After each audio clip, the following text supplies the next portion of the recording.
Shalom, selamat siang Bu. Perkenalkan, nama saya Maruliani Boru Tahayan dari kelas 11 MIA 5. Kali ini saya akan menjawab soal yang ada dalam video materi pembelajaran. Yaitu soal pertama, jelaskan bagaimana keadilan dan perdamaian yang terjadi dalam keluarga dan masyarakat di zaman modern ini. Menurut pendapat saya, perdamaian itu tidak lepas dari adanya keadilan. Dan adapun ketidakadilan dalam masyarakat yang dapat memicu perpecahan perdamaian, yaitu seperti kesenjangan sosial, kesenjangan pemahaman antara kaum muda dan tua, ataupun kesenjangan pembangunan. Contohnya pembangunan di kota dan di desa. Hal ini juga salah satu hal yang dapat memicu perpecahan perdamaian yang ada di masyarakat karena kurangnya keadilan dalam memberikan fasilitas antara suatu daerah. Padahal rakyat kota dan desa sama-sama rakyat dalam suatu negara, namun masih belum bisa mendapat keadilan dalam fasilitas. Kemudian yang dapat memicu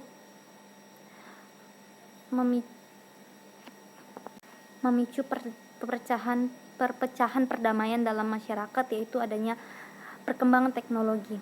Perkembangan teknologi memang sangat bagus jika kita gunakan itu secara positif.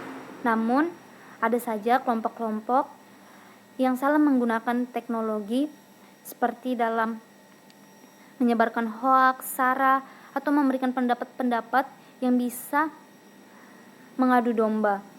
Ini dapat juga merusak perdamaian yang ada di masyarakat.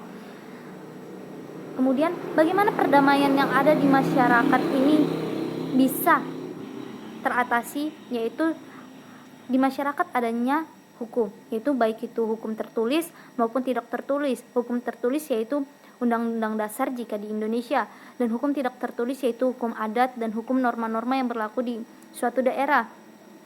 Dari hukum-hukum ini, masalah-masalah yang ada dalam masyarakat yang dapat memicu perpecahan perdamaian bisa diatasi melalui sanksi-sanksi yang ada dalam hukum ini, sehingga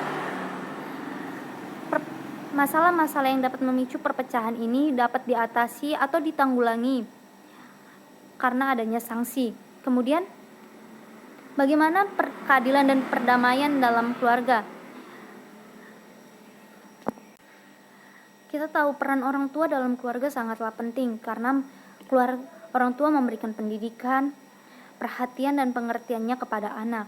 Namun zaman sekarang orang tua lebih banyak beraktivitas di luar rumah daripada di rumah.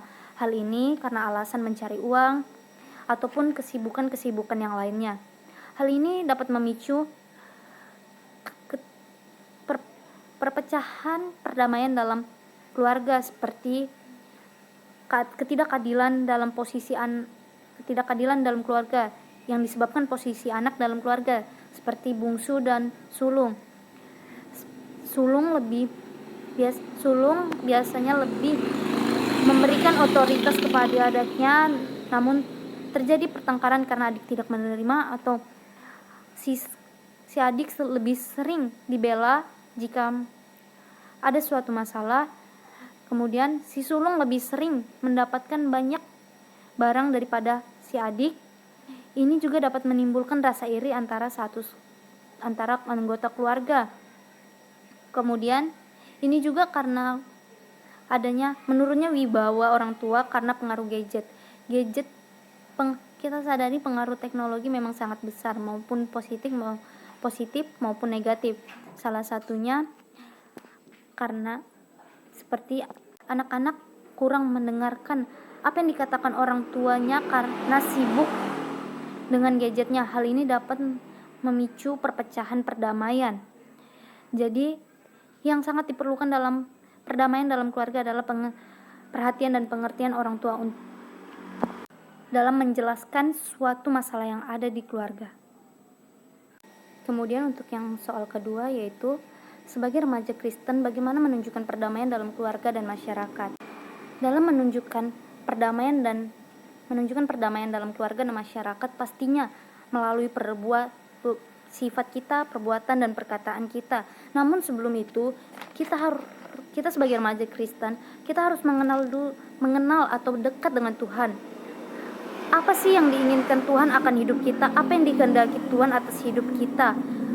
Yaitu melalui pola hidup kita dengan komunikasi dengan Tuhan, seperti membaca firman Tuhan dan doa. Jadi kita bisa tahu menempatkan diri kita di berbagai situasi. Kemudian sebagai remaja Kristen juga kita harus mengendalikan emosi kita. Kita tahu remaja masih dalam mempunyai emosi yang labil, seperti gampang tersinggung, sensitif, bahkan gampang terlibat konflik. Maka dari itu, kita sebagai remaja Kristen, kita harus menyelesaikan masalah dalam diri kita dulu, dekat dengan Tuhan, sebelum kita menunjukkan perdamaian dalam keluarga dan masyarakat. Nah, perbuatan dan perkataan, sifat yang kita tunjukkan dalam masyarakat dan keluarga itu mencerminkan buah-buah roh, seperti kasih, sukacita, damai sejahtera, kesabaran, kemurahan, kebaikan, ketaatan, lemah lembut, dan penguasaan diri. Inilah yang kita tunjukkan untuk menunjukkan perdamaian dalam keluarga dan masyarakat. Contoh dari sikap ini yaitu tidak membenci dan saling tolong-menolong. Yang pastinya dalam perdamaian pasti ada kasih. Jadi hal yang pertama yang kita butuhkan adalah untuk menunjukkan perdamaian dalam keluarga dan masyarakat, yaitu kasih. Sekian dari saya, Bu. Shalom dan terima kasih.